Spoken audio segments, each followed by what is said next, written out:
So what is the deal about asking versus telling?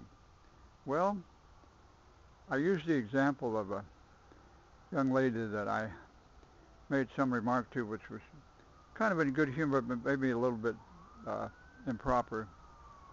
And she said to me, "Are you being rude?" She asked me that question. "Are you being rude?" And that stopped me short. Now, I didn't feel defensive. I felt she didn't say I was rude. She just asked the question. And it stopped me short. I didn't feel offended or counteroffensive, or uh, I just stopped and had to think about that. And I thought, maybe I was. Well, okay. Um, so that I think about that when think about asking versus telling. She was asking. She wasn't telling me. She wasn't saying you're really being rude, and then I'd get defensive and so on. Obviously, or justify or excuse. The whole thing. Excuses, excuses. Um, because you don't want to face being told something. But if they give you the option of thinking it over for yourself, it's very, very different. So the wrap is this. If you ask, you're being invited. Asking is an invitation to consider, to think for yourself.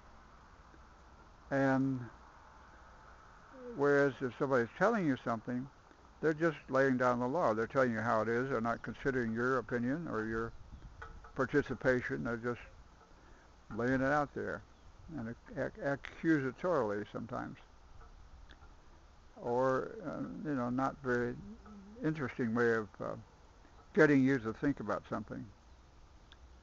Uh, so telling, asking is invitational and is evocative and invites you to think and to be yourself and to be free to think and to be respected in whatever you may think.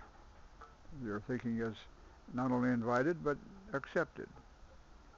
Whereas telling can have a telling effect. Telling can have a telling effect. It takes a toll on you. It takes a toll on you. It can be very taxing. And tolling and taxing are words with obvious meanings. It takes a toll on you to be told. And I guess that wraps it up. Telling can have a telling effect. It can take a toll on you. And nobody likes to be told. It's very taxing. It's enervating. It's a drag. Whereas asking is very crisp and fresh and nice and considerate and thoughtful and liberating.